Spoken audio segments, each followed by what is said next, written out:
என்ன சார் சரி எனக்கு விஷால் அரசியலுக்கு வர இல்லைங்க, ஆக்சுவலா வந்து பாத்தீங்கன்னா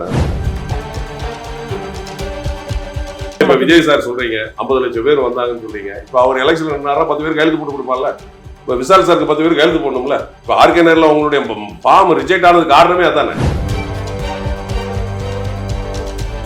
நானே ஒரு காரை வச்சிருக்கேன், அவரு அவ்வளவு பெரிய ஹீரோ, என்கிட்ட காரே இல்லைன்னு சொன்னாருன்னா மக்கள் நம்புவாங்களா?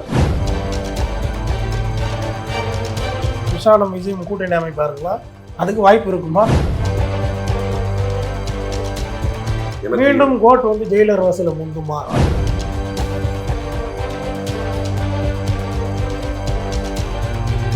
வணக்கம். வணக்கம் பிரவீன் ராஜ். விஷால் இப்ப அரசியலுக்கு வராருன்னு அவரே அறிவிச்சிருக்காரு. 2026 தேர்தலை வந்து என்ன சார் சரி எனக்கு விஷால் அரசியலுக்கு வராருன்னு சொல்லுவாங்க. ஆக்சுவலா வந்து பாத்தீங்கன்னா ஆர்கே நகர்ல போய் நாமினேஷன் தாக்கல் பண்ணும்போதே வந்து 10 பேர் ஒரு கேண்டிடேட்டுக்கு வந்து நாமினேஷன் தாக்கல் பண்ணும்போது ஒரு 10 பேர் வந்து நம்ம வந்து அதில் நம்மளுடைய ஓட்டரு, அது என்ன சொல்றது, அந்த தேர்தல் இது கொடுப்பாங்க, என்னது நம்ம ஓட்டர் ஐடி, அந்த ஓட்டர் ஐடி 10 பேர் நம்ம அதில் ஃபில்அப் பண்ணணும்.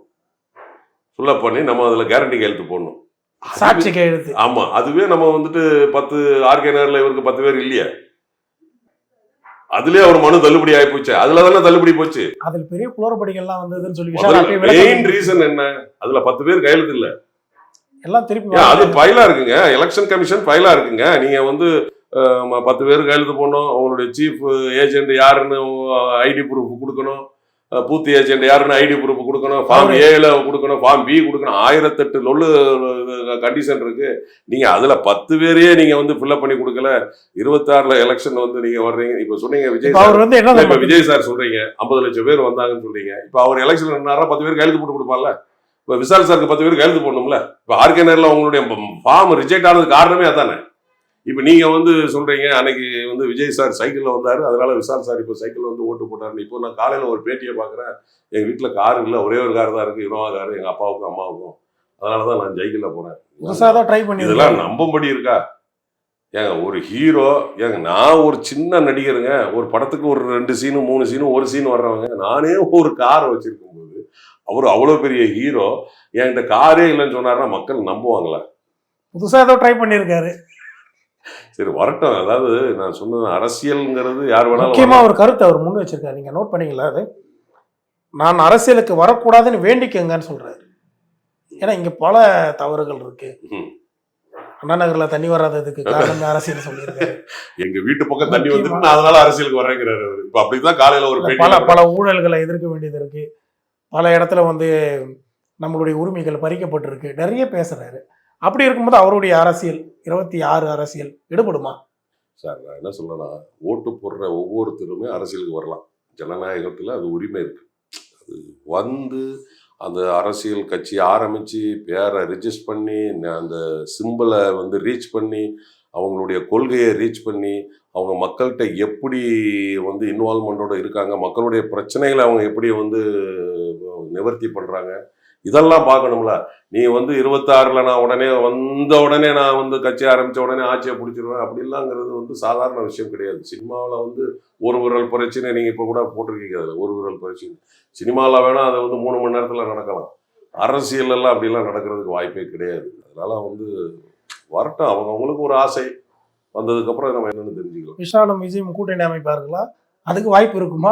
ஆமா, பேரு தளபதி, இவரது இளைய தளபதி, புரட்சி தளபதி. ஆமா, புரட்சி தளபதி. அதனால அது நமக்கு தெரியாது. அதுக்கு காலத்தின் கட்டாயம் அப்படிதான் இருந்ததுன்னா என்ன பண்றது. இன்னைக்கு காலத்தின் கட்டாயம், நீங்க என்கிட்ட கேள்வி கேட்டு இருக்கிறீங்க, நான் பதில் சொல்லிட்டு இருக்கிறேன்.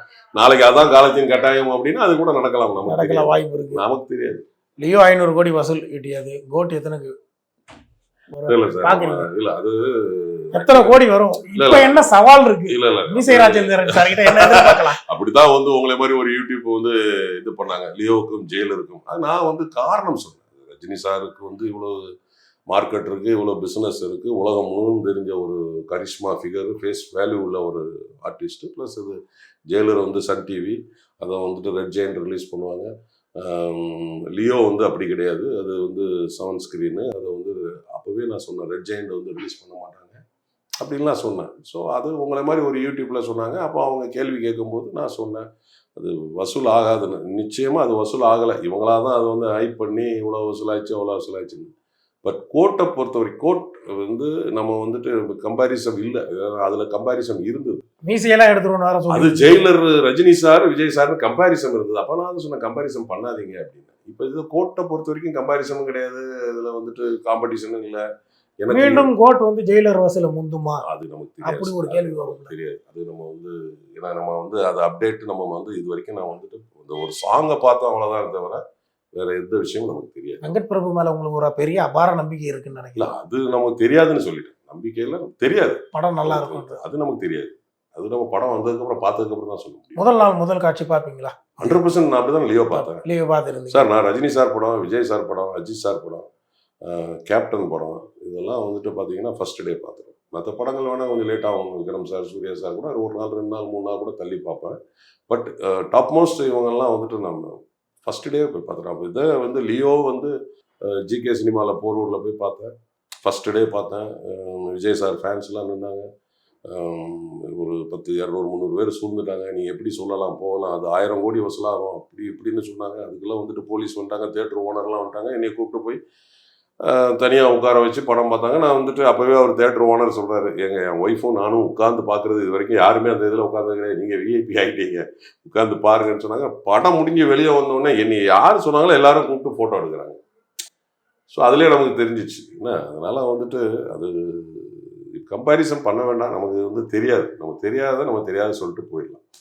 இவ்வளோ நேரம் உங்களுடைய பொன்னான நேரத்தை ஒதுக்கி எங்களுக்காக இன்டர்வியூ கொடுத்து மிக்க நன்றி சார். மிக்க நன்றி பிரவீன் அவர்களே. கேடகம் சினிமா நேயர்களுக்கு வணக்கம். நேற்று, இன்று, நாளை என்றுமே நான் உங்கள் நடிகர் மீசை ராஜேந்திரன். மீண்டும் ஒரு நல்ல சந்தர்ப்பத்தில் உங்களை சந்திக்கிறேன். வணக்கம்.